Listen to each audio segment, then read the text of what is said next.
Hey,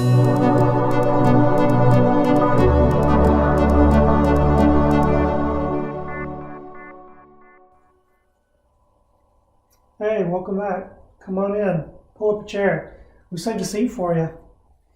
I'm Jonathan, and this is Munchkin. Here on Boards and Chords today. Kill the monster, steal the treasure, stab your buddy.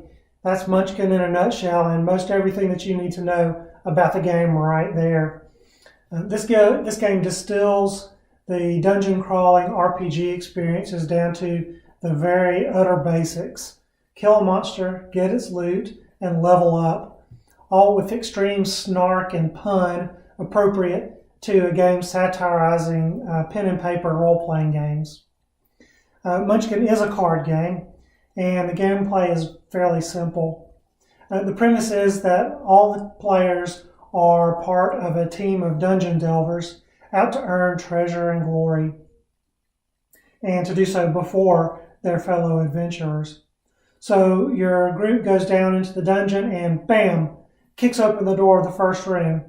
And I think you have to say bam. It's got to be in the rules there somewhere, I'm sure. This is accomplished by drawing from the door deck, from which you may get a monster or a curse or a race, such as elf or dwarf, or a class, such as a warrior or a thief, or some other game-modifying event. Each player begins at experience level 1 and has a goal to reach level 10 first. Experience levels are gained mainly by defeating terrifying monsters such as the deadly potted plant, which is level 1, or the fearsome hippogriff, which is level 16, each with abilities and bad stuff that happens to you if you're defeated, and some number of treasure cards that are gained if you succeed in defeating your enemy. Treasure cards can be weapons or armor, potions, or other items that can boost your combat level up to a point where then you have a better chance at the higher level monsters. Combat itself plays out in a fairly straightforward manner. In short, you compare your level to the monster's level, and the winner is the one whose level is the highest. The complexity comes in whenever you're calculating your combat level, because you'll need to add your experience level along with whatever character modifiers you have from treasures and such, like armor or weapons or sidekicks or other things like that. And then you'll compare it to the creature's level, which can be modified as well, especially by other players trying to stop you from winning. So if a monster is revealed and defeated, an experience level and the beast treasure are your rewards. But if it's a particularly nasty monster, either naturally or through your player's modification cards, you may have to try to run away by rolling a dice and getting a 5 or a 6. However, you may be able to get help from your fellow adventurers in these difficult combats. When facing nasty monsters, the ones you're more likely to be defeated by anyway, most will have multiple treasures, and so you're free to ask or bribe another player to help you out by adding their combat value to yours, and you'll usually need to offer them some number of the treasures upon victory. But if you don't get away or you can't get help, the bad stuff will happen to you. And this bad stuff can be things like losing a level or losing some of your equipment or other terrible things that could happen to you. But if you, as you're looting the dungeon, going through and opening the rooms, if the initial door card doesn't reveal a monster that you have to fight, then you have the option to loot the room, which means you can draw another door card to put into your hand, and you can use it immediately if possible, and if you desire, or you can save it for later. Alternately, if you have a monster card in your hand already, you can choose to fight it instead of looting the ring, possibly gaining a level or some number of treasure cards, as we talked about a moment ago. At the end of your turn, you can only have 5 cards in your hand. So when that time comes, you'll choose cards from your hand to get rid of until you're down to 5. You must divide these cards that you're getting rid of among the other players who hold the lowest level. If you are the player with the lowest level, then these cards are discarded into their appropriate discard pile instead. The game of Munchkin is a card game, and thus cards make up nearly the entirety of the game. However, there is a bit more required than the cards. Some dice rolls are occasionally involved, and you need some sort of scorekeeping method. The edition of the base game which we purchased is Munchkin Deluxe here in this box. And in addition to the door and treasure cards, also includes this game board and player tokens, which are just used for scoring as they move along the track from levels 1 to 10.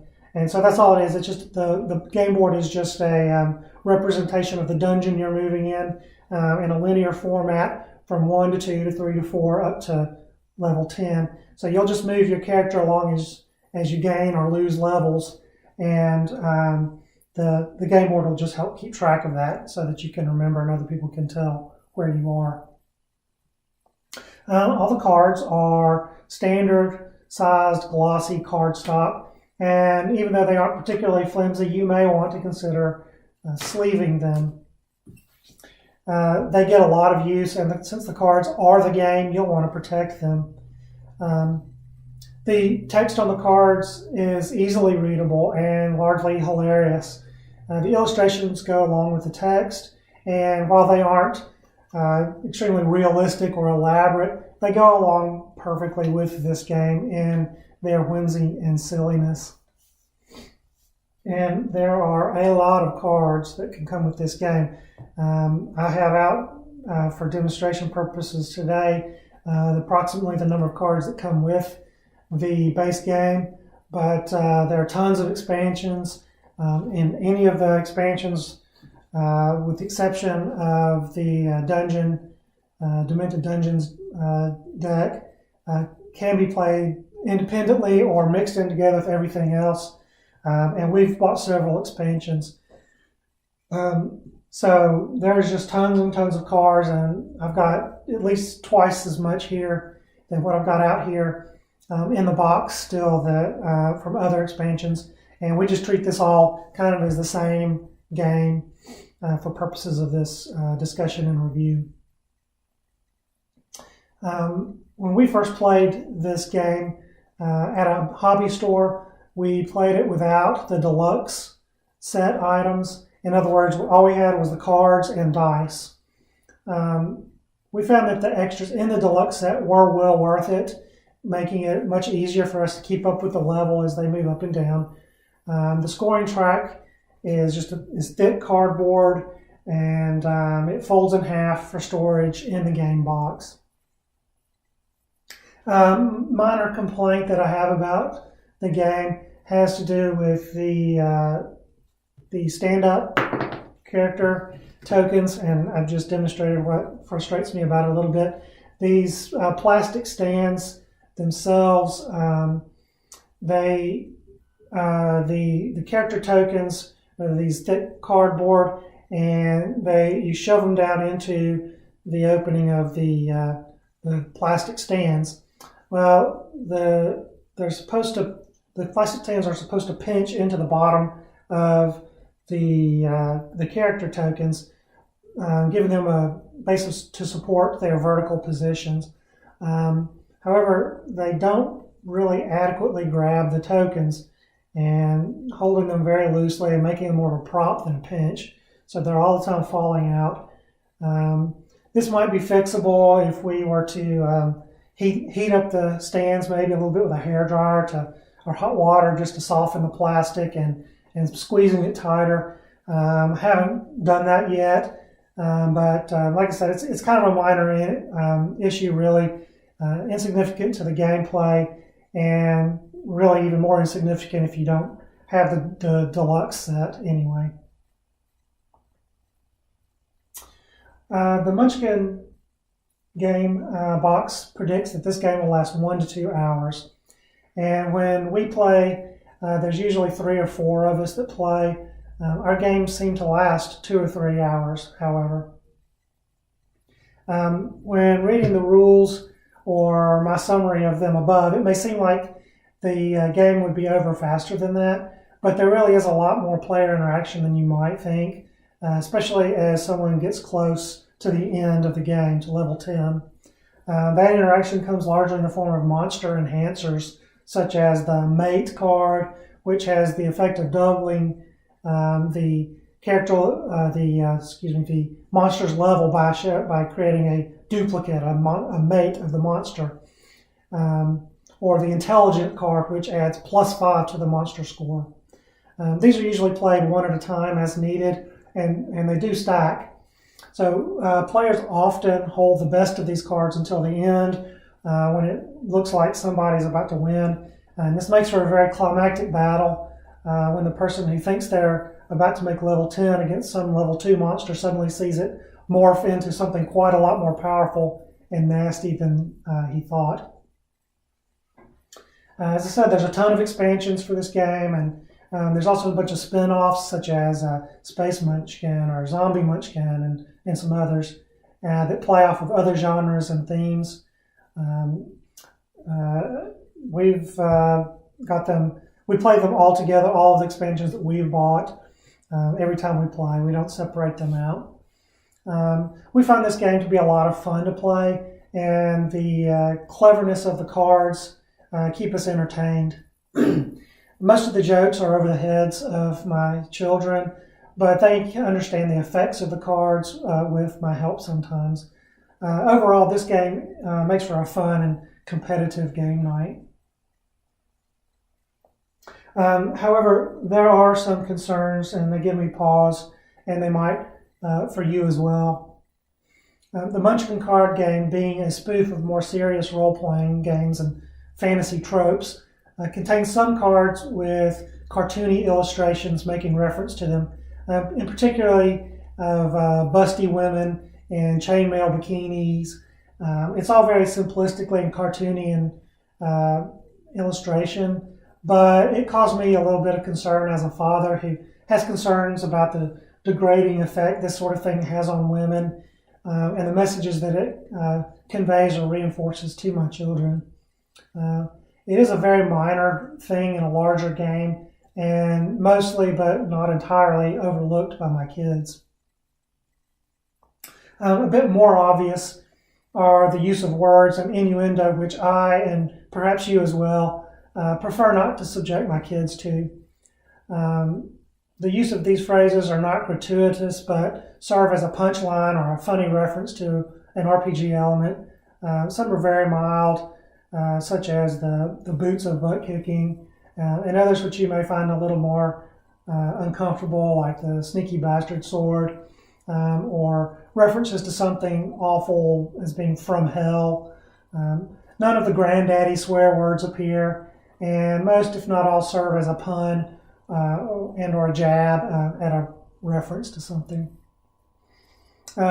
You'll also find some cards, this being a satirical game about fighting and killing, that have some bit of violent, if cartoony, illustrations. They're pretty mild, but you may want to take that into consideration.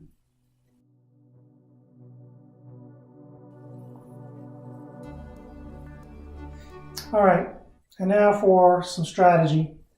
The first thing I would say is avoid level 9. Except in your initial hand, hold your go up a level cards until level 8 in a combat that you have at level 8, or earlier if you have enough of them, to push you into level 10 when you kill the monster.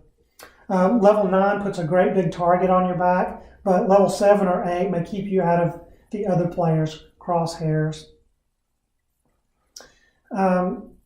Secondly, I would say that you want to probably let somebody else hold the lead as long as you can, so that they'll be the target. Hopefully by the time you get ready to make your move for the win, the others will be out of their monster enhancer cards and other win foiling cards. By keeping low, you'll also have access to the other player's discards if you're in the last place. But if not, try to use or sell your cards in your hand rather than giving them to another player. But if you must give it to them, then make sure that the cards you give them aren't obviously very helpful to them.